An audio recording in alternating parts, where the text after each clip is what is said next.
In the thematic category of cardiorespiratory fitness, discursive formation covered statements that address the physical conditioning of characters with a certain degree of corpulence. There have been two types of opposite statements about breath for certain more intense physical activities. In total, 24 passages on the character's aerobic fitness were found. In most cases, it was stated that such physical capacity is perfectly normal, representing them as capable of running, for example, without following any signs of fatigue above normal. Amortizations were almost all indirect, without an explicit link.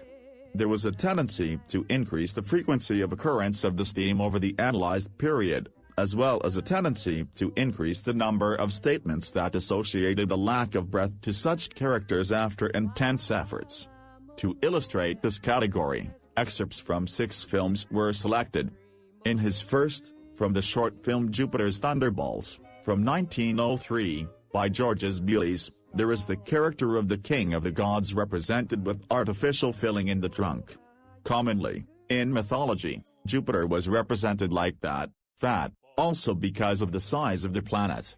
A second god, Mercury, or Hermes, enters the scene, running, panting.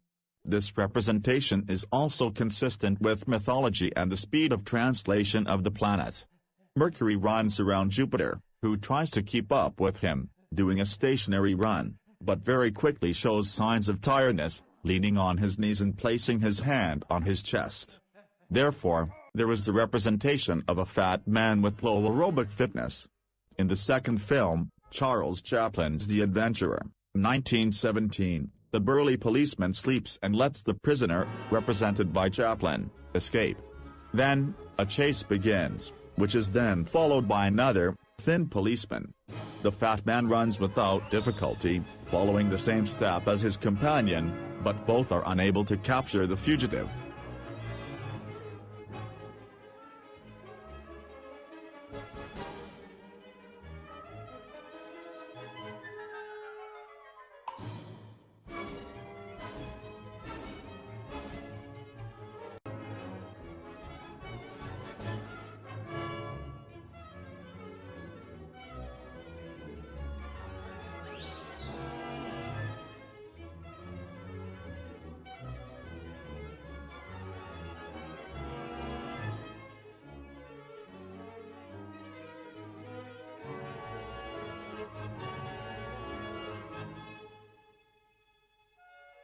Also, in Chaplin's 1918 Shoulder Arms, another pot-bellied policeman chases Chaplin's character, who this time is a fugitive soldier.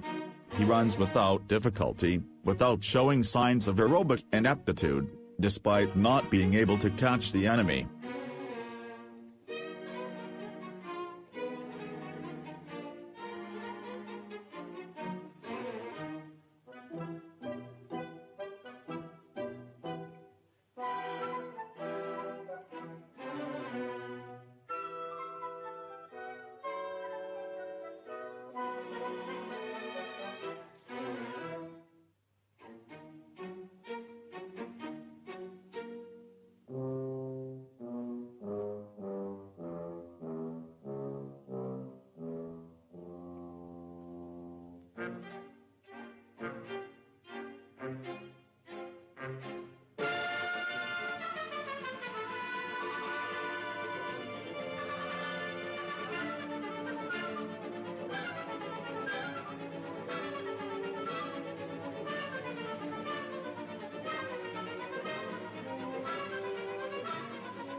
Likewise, in The Cure, in 1917, Chaplin cast the paunchy actor for the role of masseur, who shows little breath or cardiorespiratory inability to perform the massages or chase him. Later, when he starts to escape the massage for having her considered a little violent.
Likewise, Roscoe Arbuckle, in the 1918 film Goodnight Nurse, will appear running, fleeing from her pursuers, without showing any signs of tiredness, shortness of breath or aerobic inaptitude.